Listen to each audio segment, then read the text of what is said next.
Hi, everyone, and welcome to the Surviving UX podcast. I am Meg Kramer, and my co host with me is Jessamyn Edwards. We are back for another season, another full year of Surviving UX. Oh, you say it's midway through Q1 already? Well, then I take it back. It'll be another 10.5 months of surviving with all of you. So, Jessamyn, where are you at? Hello. Are you thriving? Are you just managing or barely surviving? Where would you say you're at I in this have new aged year? another year since Christmas, Hmm. just the holidays, and then we took a vacation in January. It literally has taken a year off my life. I am really glad to be back, though. I'm really excited that we have a new season. We're kicking it off today. We have some special guests, so glad to be back. I am definitely surviving. I'm definitely hanging on by fingernails right now. Oh my What about you? goodness. Do you think vacations are supposed to add years to your life or Oh take my years off of gosh. your life? Every time we vacation with these children, the phrase never again repeats Uh-huh. itself in my mind over and over. It I doesn't don't, matter. We'll yeah. be riding in a car, sitting on a plane, sitting in the lobby of an airport. It doesn't matter what we're doing. Temper tantrum in a parking lot somewhere. Hmm. And I just keep thinking, I'm never doing this again. This reminds me, and hope she doesn't mind that I'm sharing this. My nephew is 13. He's 13 years old. Yeah, 13 years old. And I believe my sister and brother-in-law are traveling alone for the first time in Oh, set. wow. So 14 years, I guess. Okay. Wow. That's a long time to be Yes. only traveling with your kids. It's a date. Um, It's a date. Good yeah. for them. So in terms of me, I'm doing okay. I'd say I'm managing. We had the cold run through our household Oh, boy. in January, and that really like leveled us back down to like just barely surviving. So Yeah. I definitely like the or maybe I don't appreciate it, but it definitely resets you in terms of where you think you're at and how well you think you're doing. But we Hmm. made it through that. And then the other calamity I wanted to mention was I think in our show notes, we wrote that I went back to work in our last episode. I went back to work and I survived my cat attacking me, but we never talked. I don't think we ever talked about it in the podcast itself. I think we only talked about it before we recorded. And I'm fully healed from that. I Oh, think boy. that the cat is just so excited for himself to be back at work on work calls. Walking in front of my computer every single time I start talking or start looking at somebody on the computer. In fact, wow, it's as if he knew I was on a call. He Talking about him. just jumped up on top of the Oh, computer. who, me? Um, so anyway, I initially thought that my hand was like fully shattered, like broken, like bones broken. Went to emergency doctor and they were Oh, like, "You're absolutely fine. Your wow. hand's just completely swelling uh Huh. from from the from being like apparently that's what happens sometimes when you get a cat injury. Oh, a scratch. Yeah, Cat but scratch fever. yeah, yeah. So, but anyway, if anybody was curious Well, you're about really what that selling was me about on in the having a pet. show notes, that's all healed up. We're all good. We're all good. I would say we're back. We're back to sufficiently managing around here. Yeah. Violence, casual violence, it is a part of everyday life, I think, with kids. So, listen, today we have a really special show for you guys. We have some guests who are joining us today, some best buds. We have a designer who has been working at Google, formerly AWS, and formerly Amdocs, and another one who works at JB Morgan Chase and has also worked at Microsoft, CDW, and Amdocs, and they met on the job just like me and Meg. I'm very pleased to welcome to the show Dvir, Adler, and Dor Reich. Welcome. Welcome. Hey guys, thanks for having us. Hello, hello. Hello. Tell us how you guys met. You guys met at Amdocs, so it's been for you a couple companies ago. How did you meet? Were you, in the office together? How did it go down? Well, I'll give you actually and jump in first. I just want to tell you I have heard something about vacationing with kids that it just basically mean you're moving and spending time with your kids in a different location. It's not really a vacation. So I feel you. And yeah, I'm glad you survived the injury. I can just make the connection of how I've met Dvir and link it to the nature of podcasting because I worked in the Israeli office and Dvir, by then, I think you're already in Dallas. And Dvir was actually sharing with the team. That's the first time I really engaged with his content. I would say, rogue type of episode in a podcast they just kind of tried to start, I think, right, Dvir, about his experience at the call center. And I just loved it. Like, I woke up, there's the time difference, and I woke up and he was sharing this audio recording on, I think, through the WhatsApp. Everything in Israel is managed in WhatsApp. And then I'm like, whoa, I love how he like did it. And like I went to the office and most of like the cynical Israelis are like, who has time to listen to what Vir just sent? I'm like, wow, it was great, guys. So since then we also been recording some episodes, but it's going mainly towards Raw. There's no production just yet. But yeah, we've been friends, what was it, Vir, since 2014? Yeah, I think that happened in 2014, 2015. 10 years. Yeah. Yeah. Oh, anniversary. We need to celebrate. And I'm still waiting to anniversary.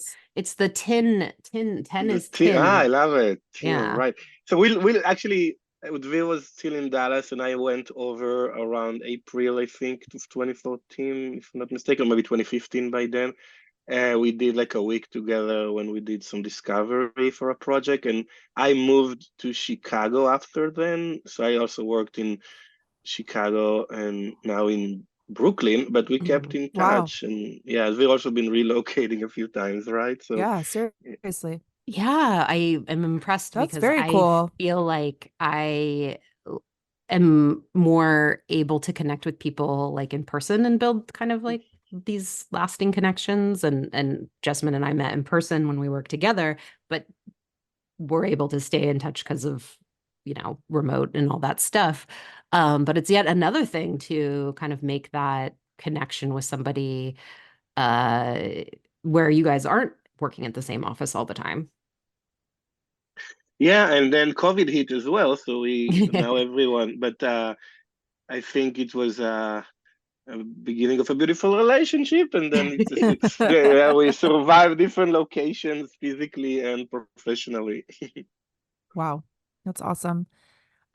So, you guys have been through some career transitions. Most recently, Dor, you have experienced, some career upheavals and you're, starting on a new trajectory soon. You're starting a new role soon, which I'll let you talk about that. But I want to ask you guys, for our listeners, having been in the market, having to go out there and interview and fight for a position in this market, what is your observation? What do you think the UX market looks like right now? What is the state of the UX market right now?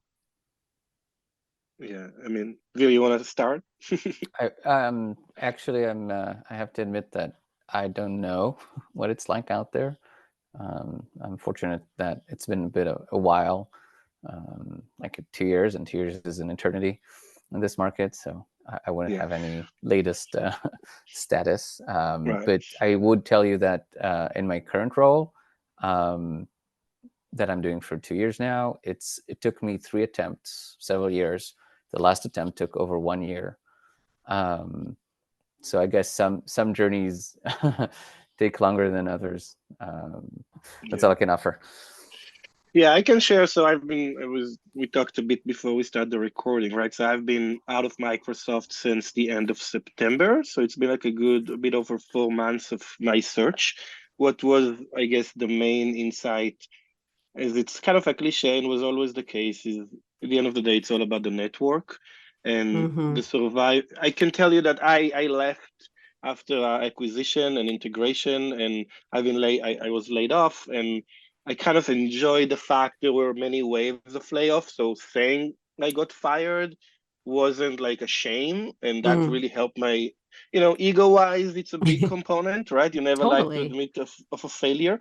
It wasn't at the best fit. I mean, I can share that my first actually steps into the market search was admitting that I need some help, and I managed to find a great coach. And it was lovely to introduce myself as someone who's looking to write his success story and asking that coach if she wants to be a part of it. Mm-hmm. So she kept reminding me how our relationship started when I needed to, do some heavy lifting or, work harder and not be too spoiled and expect everything to just happen without me taking responsibilities. But Mm-hmm. that was my insight. I had I'm to. very curious about this because I've heard a lot of people hire coaches Yeah. or go to, coaching retreats and things like that for UX careers. Yeah. There's a market there for people who are helping people get where they want to go. So, was this your first time hiring a coach? Yeah, so I did a bit of coaching before I got laid off, as I understood I'm digging my own grave, so to speak. And I learned that maybe I want to get fired, to be honest. I mean, it wasn't a good fit. I'm a victim of M&A. Microsoft are great with merger and acquisition, but there's casualties. But I Yes. do try to live my life with the idea that there are no victims, and it's in our hands to write our own stories. So I went to, as you can probably hear, I went to the more spiritual path of finding capabilities. So I think that market you describe, it's necessary in the world, not just in our field, because people are they need to find the strength to develop those capabilities when shit hit the fan. And I think with the situation with tech and everything that happens with, I don't know if it's AI or just recession, COVID, the market had changed. So what used to be a good fit, so to speak, maybe is not anymore for some people and for some managers and for some stakeholders and for some shareholders, right? So Mm-hmm. those, I think I kind of try to look at the glass half full and see the opportunities in that. And I know it's maybe a privilege, and I'm speaking after I signed a letter offer, and I'm starting Monday. Today is actually Friday, so for Wow, those who listen. congratulations. Yeah, and again, that's why I wanted to talk to you guys, because I loved your postcards, and surviving UX is what I've been living literally for the past four. I fell in love with UX back again after I realized it wasn't a good fit, and fit is what I need to find, but I Mm-hmm. should not. I was even looking to other sector. I thought maybe to do customer success, or maybe go into teaching full time. And Mm-hmm. it's there's the nasty saying about those who can do teach, which I really hate because it's not Yeah. true. Teaching requires different skill, and I do believe one day I want to go into teaching. I love mentoring, but that's my sentiment. Like, that's my insight. Back to your original question: is look inside, find what is a good fit for you. Literally open a Google Doc and write your own value proposition, what you want to bring in, and go and sell yourself. I rather help than sell, Mm-hmm. but the product, which is like Dor is a senior, I'm actually going to be a user UX lead now. I I believe I I have what it takes, and that's, I think, is my 2 cents to You anyone have who's looking. confidence. Yeah. So, Hey, what Dvir. has changed? I mean, since you've been out interviewing and having to, go through this experience, and I imagine it's been a few years since you had to do it before. What has changed? What are people looking for right now when they're interviewing UX candidates? Was there anything different? I can say that for myself, and I've been relocating quite a lot because my wife's in academia, so I have been looking for work, I think, more than the average person. But I can share with you that for me, and what I felt that maybe had changed, is that people look for that segment or the sentiment of taking responsibility. Like, people want to hear what you can bring to the table from an experience point of view, and how you can make the hiring manager or future supervisor life easier, right? Like, show where you can leverage on your past experience and any hard and soft skills to basically, do the work and be independent. Definitely for a senior role, is that, describe and demonstrate that experience and confidence that they can trust and believe that you can, after a short onboarding, take it and run with it, right? And enjoy the capacity and Yeah. autonomy you may get, and not get scared of the autonomy. The worst thing is you hire somebody and then it just doubles your own workload because that person isn't independent enough or maybe needs extra support. Negative So productivity. yeah, yeah. Another thing that resonated with me is how you talked about the job really changing on you. I think that earlier on in my career, I didn't understand how much the job, the environment, the people, the shareholders, the goals of the company would change on me, despite the fact that I was doing the same role. And I think I'm getting better at noticing when those shifts happen and when they kind of don't align with maybe with how I thought I would do in that particular role, or how much I would enjoy that particular role. So that really, really resonates with me as well, Dor.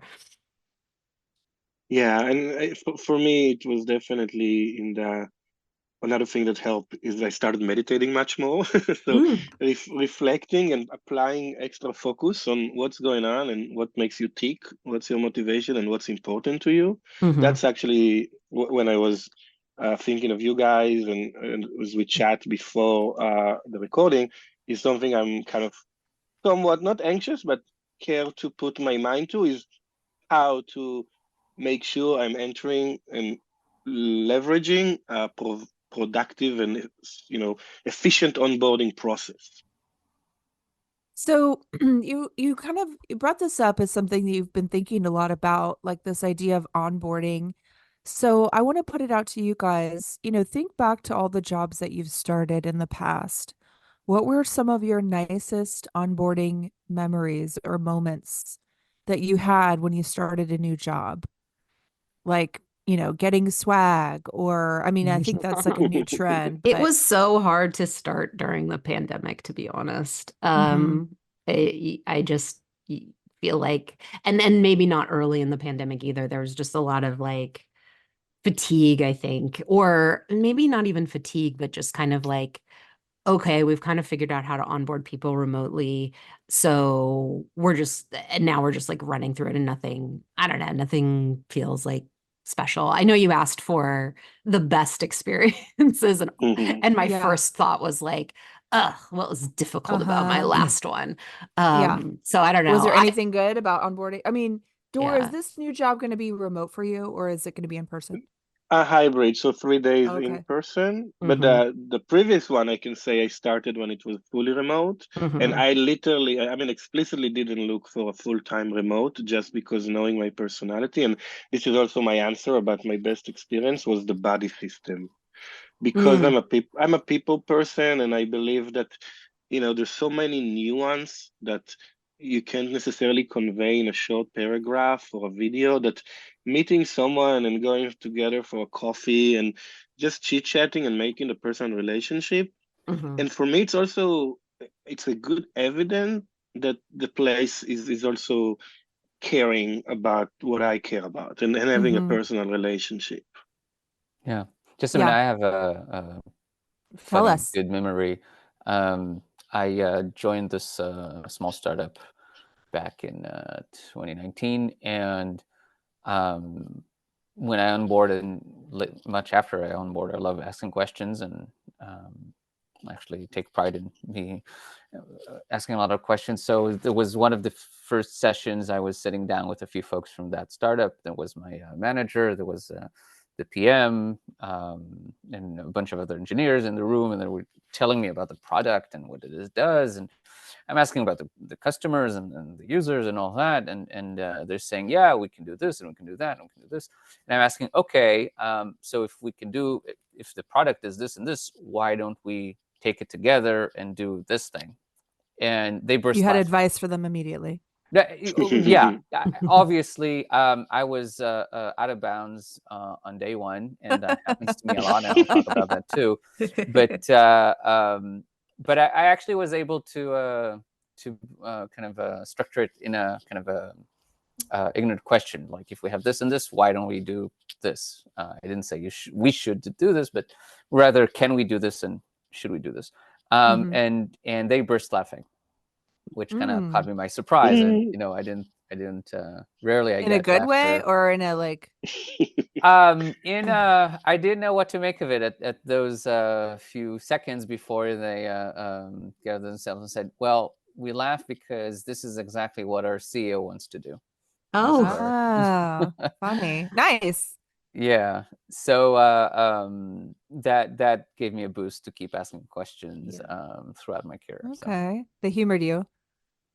it humored and encouraged me at the same time. Yeah. So I don't mind riding the newcomer reputation as much as I can when I onboard.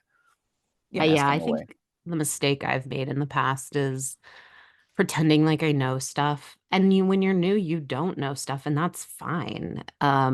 It's also fine if you're in the job a couple of years and you don't know things. Like I think that's been one of my overall mistakes. And especially when onboarding is like everyone else knows the acronyms, everybody else knows, even simple things like how to find stuff in the kitchen. And I would just kind of go around like pretending like I knew these things because I just wanted to be like everyone else.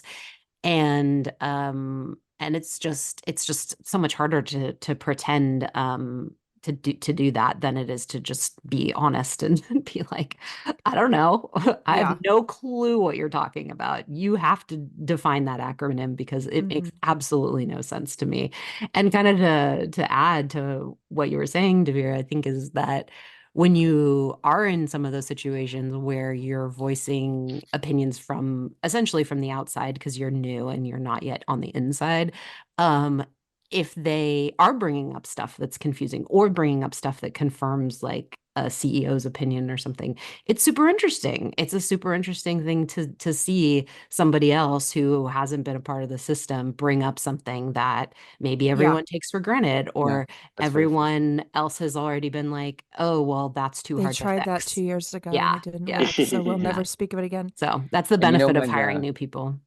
you actually sparked an insight in me right now because I see a lot of people being afraid to ask. Oh, yeah. And I was under the impression a lot of the time that people just don't want to come off as ignorant or incapable.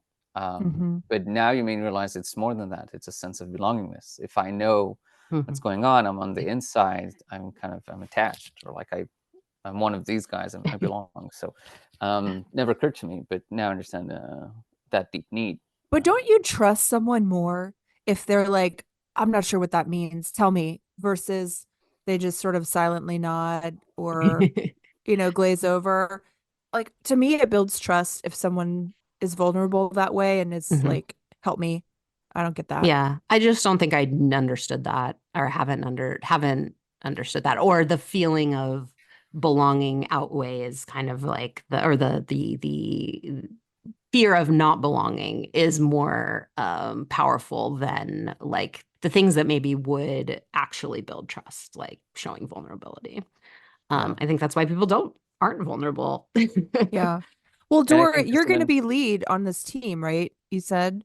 Yeah, I'm not So, managing. It's still an IC role, so okay. not from a direct report, but from a domain and an area of development in terms of portfolio of products. I can share that for me, I love the beginner's mind. It's always great for user research, for discovery and understanding the customer voice and things like that in pure UX. So I always really enjoy when people tell me, if you have a question, you should ask it, because probably some people, some other guy on the call may interested in the Yeah. answer. But so I'm definitely with Dvir on the camp of just ask more questions. I would also say that it really resonates with me with my agenda, so to speak, with onboarding, is that I hope, and this is like a goal of mine, is earlier than later to establish some point of view, to become the subject matter expert, and understanding that it's dynamic and it's going to take a while till I learn. But I want to have this epistemology of coming in, asking question, beginner's mind, leverage this new mode, but sooner than later, bring your voice to Mm. the group, right? So with the lead component, like you said, yes, it's more strategy. There's going to be, I believe, a few more junior designers doing more UI and execution, but this is a revamp of a portfolio and a rethinking of a lot of the, it's a credit card and deposit for SMB. So I'm excited on that aspect and the fact that it's more horizontal. So there's more alignment and consensus in the, in the stuff we need to establish. And Mhm. I'm happy that for everyone I met so far in the interview process, and also the things they express, is that they're in a good place where we don't need to like advocate for UX. So stakeholders understand what design can do for them. It's more about executing it in the right way. How do you think, if you had to say briefly, how do you think a person evolves their career from being that UX designer that is maybe doing more of the design work or the UI UX work, to somebody who is thinking horizontally, doing strategy work? Like what would be the thing you said you would say that Yeah. helped you make the leap? I'm assuming you didn't start out and just straight up Yeah, strategy. yeah. But I don't have, I also, just about myself, I don't have a graphical design background. So when it comes to like, pixel perfect, typography, alignment, things like that are more UI, per definition, if you don't have a design system or anything, that's like the area that I'm not like the strongest designer on the group, but when it comes to the strategy and the alignment, and for me, what I guess brought me to that confident level was first, the fact that you know what you're talking about, like you're doing it for a bit, you consume, a body of knowledge, you've been there for experience wide in terms of places and challenges you've experienced, but also that people component of understanding that alignment and being able to leverage those questions like we talked earlier to get those insights of what's really important to the business. And one of the things I can tell you when my insight after getting laid off is I haven't asked enough what I can do for my supervisor and for the organization than what the organization can do for me, with as much as a cliche that from like, the history of politics in the US. But I think that's really brings some growth mindset, right? I mean, that's what it's all about. If you want to develop and you decided you don't want to be like a junior, or you want to, lead one day, that's like the responsibilities you need to pick up and then put yourself out there. And to expand on what Dor is saying, I think UX roles allow most of us, an amazing opportunity to broaden our perspective about what it means UX. It rarely finishes. It is rarely limited to the pixels we move. There's so many other aspects. I think that's why my definition of UX is everything that affects the experience, right? So it could be the performance, the business logic, the back-end technology, trends in the market, your business leaders, what they're trying to do. So many things can go into UX. So don't. And actually, as people was in the asking, market. Yeah, I'm just going to say another thing for me was the mix of experiences, environments, right? So you talked about startups earlier, Dvir, and my right. experience, my smallest place was like 5,000 people. So I was always in large corporation, and I'm maybe not as attractive to a B2C, small startup. And I kind of tried that for a bit to look for work in that aspect and in those domains. But I think that's another thing. If someone find himself wants to be in certain environments, just see what's required, what's different there, and gain that kind of capabilities, right? Because it is different between large corporation. Yeah, definitely. And what I'm trying to say is that if during your role you start looking around deeper and further into other aspects that go beyond just delivering some mocks, then you'll grow that mindset. And I guess you can grow within your role or between roles or between companies where you start looking beyond that. So I think that's the growth or what allows some people to get into positions where they're more broadly influencing on a more strategic What does level. that look like though? Like, I think it's easy to talk about it, but have you seen it, when you interact with your coworkers, how are the people who are doing that strategic work behaving? What are they doing differently than everybody else? I would say it's about the reporting structure, definitely in corporation. So they pick up extra tasks. They make sure that they put themselves out there when you get those cadence of sharing and, having the opportunity to talk to leadership. If it's in, different presentation. In Microsoft, there are many opportunities for people to sign up to share and show what they're doing in aspects that are not necessarily in their immediate domain of responsibilities. And I would say also the community outside of the workplace, talking about earlier about the coaching or mentorship. I see people approaching me on different platforms, and also I leverage that as I spoke earlier. There's a lot of opportunity for someone to, expand their horizon and making sure they can articulate different KPI for themselves when it comes to taking their career to the next level. Yeah, and I want to add to what Dora was saying is that you see the difference between people who are just doing what they're being told, what they've been assigned, and others that are looking to see, okay, what does this project need? What does my manager need? And they come up with answers, and they propose on doing some things beyond what was defined, whether within the design realm or around it or outside of it. And so the people who are looking for those opportunities and initiate them are probably looking to grow faster. Mm-hmm. Now, having said that, there are some places, some positions, some managers that don't appreciate that. Oh, really? I've been through several, and Jessamyn is laughing because she knows exactly. She was with me when it happened to me Name names names. as well. No. We'll give you the names later, but sometimes it doesn't work, and that means that you, if you're too big for that role, you may want to go find another Well, role. I was just sitting allows you here to do that. thinking, like, if I was a manager, I kind of like that question. I don't think anybody, like, I think if somebody came to me with that question, I would like it. And so when you said that, I was like, oh, wait, maybe not everyone likes that question. Exactly. Hold up. So try out and see how they respond, and you take it from there. It's very interesting, actually. Maybe I want to hear from you guys who are managing, because at the end of the day, you have your own stuff you have to get out of your plate in a way, right? And report to the higher structure. If someone comes in and just express their, will of doing more and different stuff, but I guess what I'm trying to say is first make sure you do your main responsibility in the best way possible, and then maybe start branching out, because that's something I know I'm guilty of. As I said, I haven't asked enough what I can do for my manager, and I ask what I want from my manager, and that wasn't ideal, and it did not serve me at the end of the day. Mm-hmm. I resonate that. I am curious. Yes. Oh, go ahead, Meg. I was going to say, I hope that you've gotten enough out of the conversation about your onboarding, because we're just about running out of time. Jessamyn, do you have one last question here?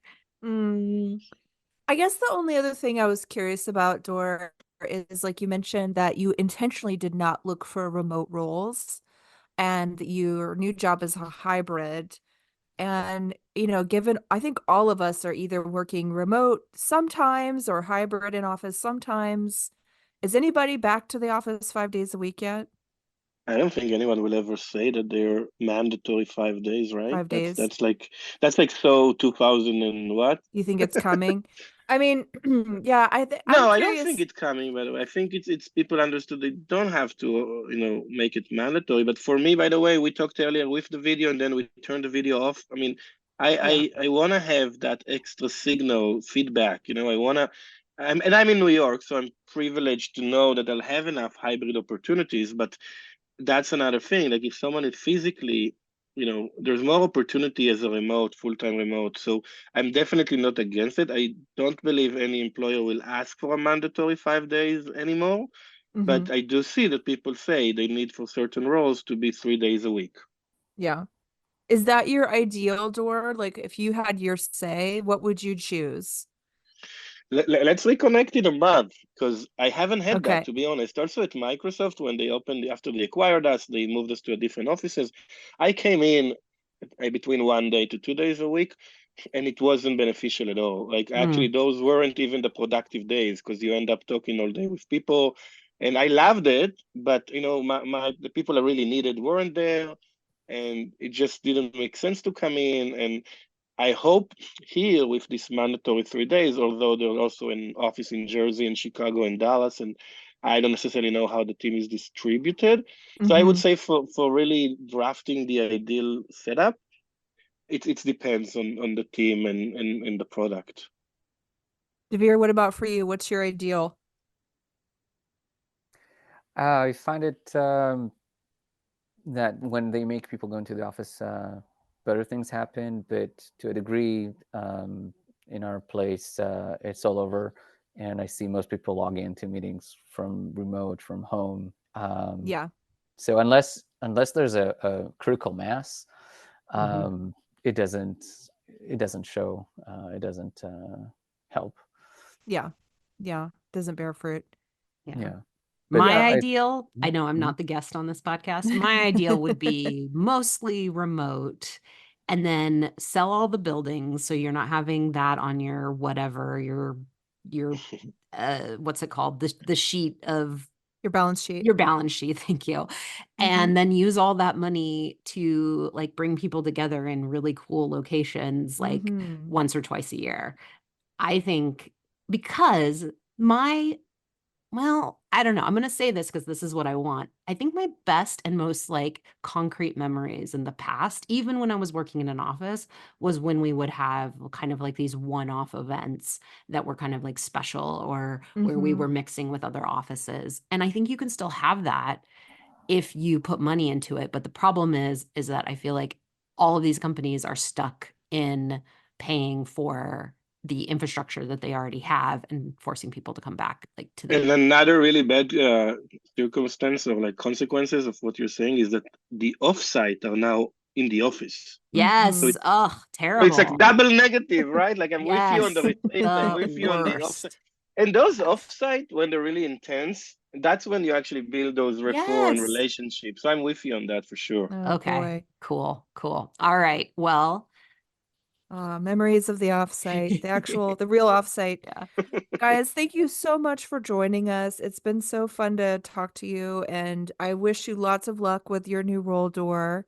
Thank you. Friends, if you need any advice or sympathy for your UX career, write to us at survivingux@gmail.com.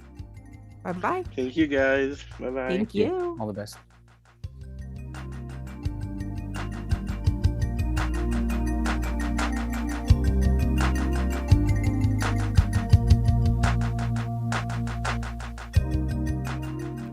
Surviving UX is hosted and edited by Jessamyn Edwards and Meg Kramer. Our theme music is, among other things, the on-hold music for Cisco phones. It's called Opus Number 1 by Tim Carlton and Derek Deal. Hold on to those sweet, sweet memories of true company offsites, and we will be back with you next time for more tales of survival.